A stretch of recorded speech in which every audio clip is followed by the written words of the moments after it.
अस्सलामुअलैकुम वरहमतुल्लाहि वबरकातुहू।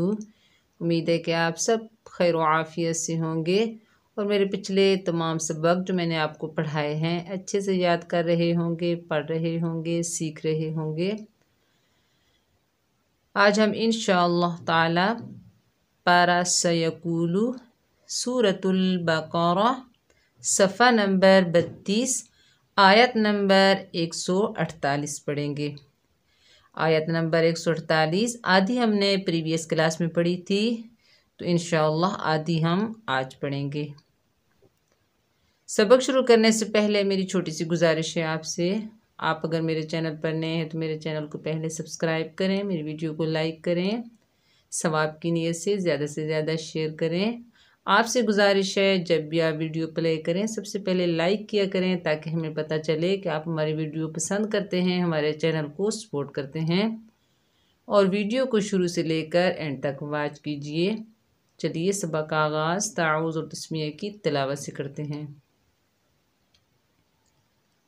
अऊज़ु बिल्लाहि मिनश शैतानिर रजीम। बिस्मिल्लाहिर्रहमानिर्रहीम।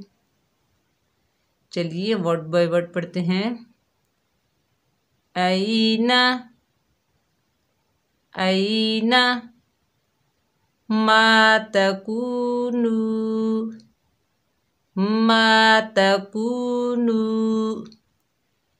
याति बिकुमुल्लाहु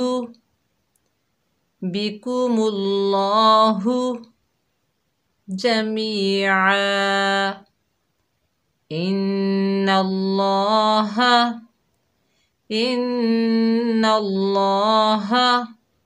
अला कुल्ली शैइन क़दीर।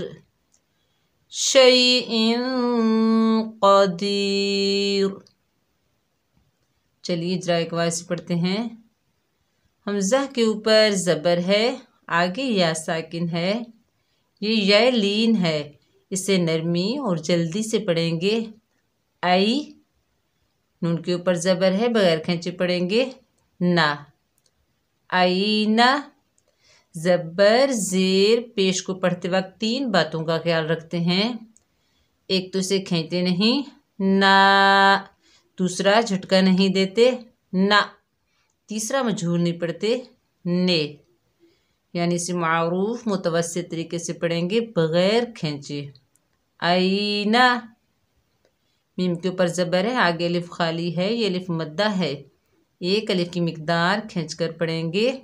मा ता के ऊपर ज़बर बगैर खींचे पढ़ेंगे ता।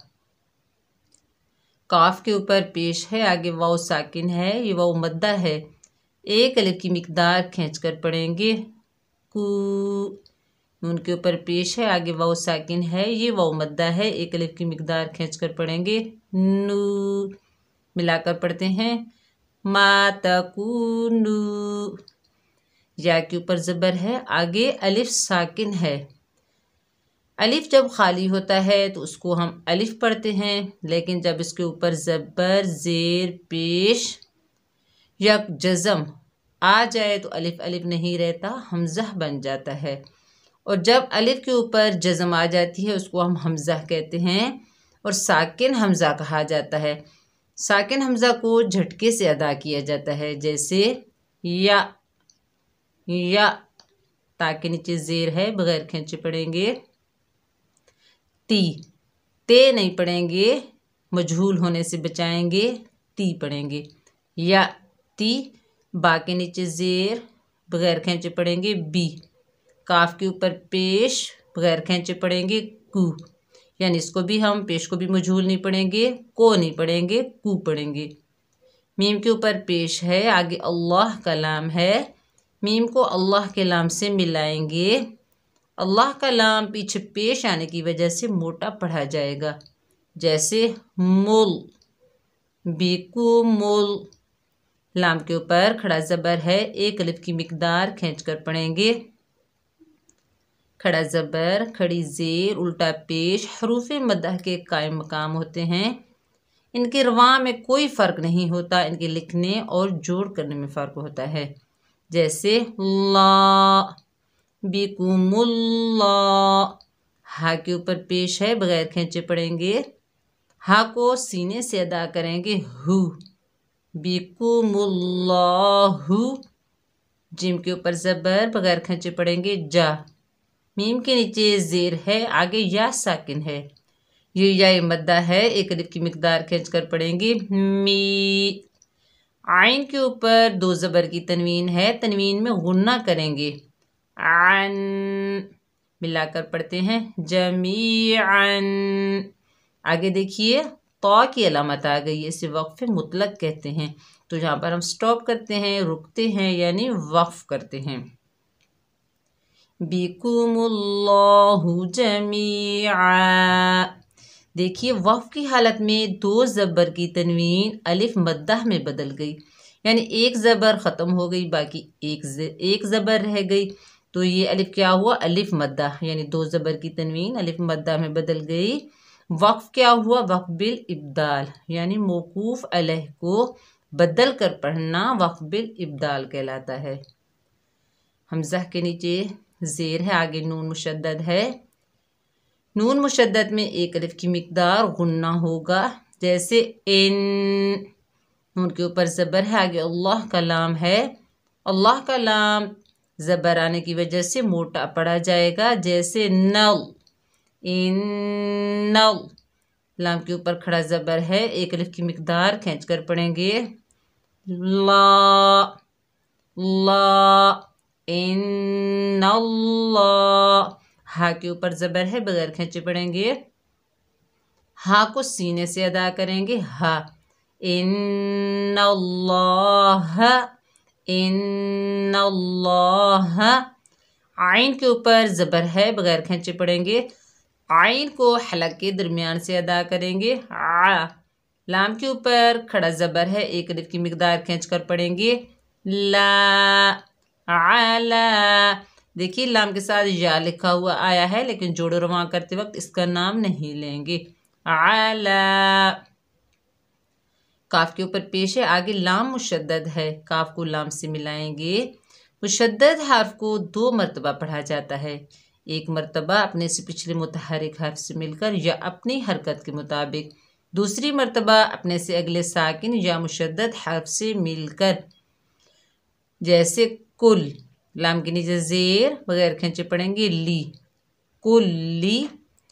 शीन के ऊपर ज़बर है, आगे या साकिन है, ये या लीन है, इसे नरमी और जल्दी से अदा करेंगे। शीन की आवाज़ फैलती हुई महसूस होती है, जैसे शई, शई।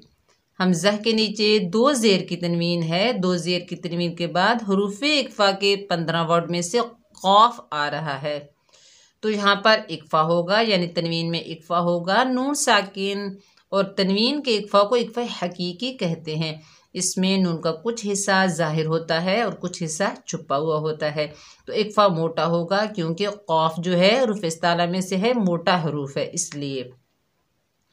तो यहाँ पर इक्फ़ा करते हैं शैइन, शैइन। क़ाफ़ के ऊपर ज़बर, बगैर खींचे पढ़ेंगे क़ा। दाल के नीचे ज़ेर, आगे या साकिन है, ये या मद्दा है, एक अलिफ की मिकदार खींच कर पढ़ेंगे दी, क़दी। रॉ के ऊपर दो पेश की तनवीन है, तो तनवीन में गुन्ना करेंगे, जैसे क़दीरुन। आगे देखिए गोल सर्कल आ गया, गोल सर्कल इसे आयत कहते हैं, इसे वक्फ ताम भी कहा जाता है। तो यहाँ पर हम स्टॉप करेंगे, रुकेंगे, मिलाकर पढ़ते हैं इन्नल्लाह अला कुल्ली शैइन क़दीर। देखिए वक्फ की हालत में रॉ के ऊपर जो दो पेश हैं ख़त्म हो गए, रॉ साकिन हो गई। वक्फ क्या हुआ, वक्फ बिल अस्कान।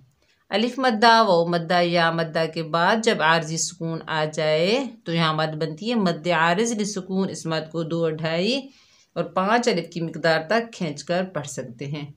उम्मीद है कि आपको इजराए कवायद से अच्छे से समझ आ रही होगी। तो आपने बार बार पढ़ना है, अच्छे से पढ़ना है, प्रैक्टिस करनी है ताकि आपको इजराए कवायद से भी समझ आ जाए। और आपसे गुजारिश है कि आपने मेरी वीडियो को शुरू से लेकर एंड तक वॉच करना है। अपना बहुत सारा ख्याल रखिएगा, दुआओं में याद रखना। अस्सलामु अलैकुम व रहमतुल्लाहि व बरकातुहू।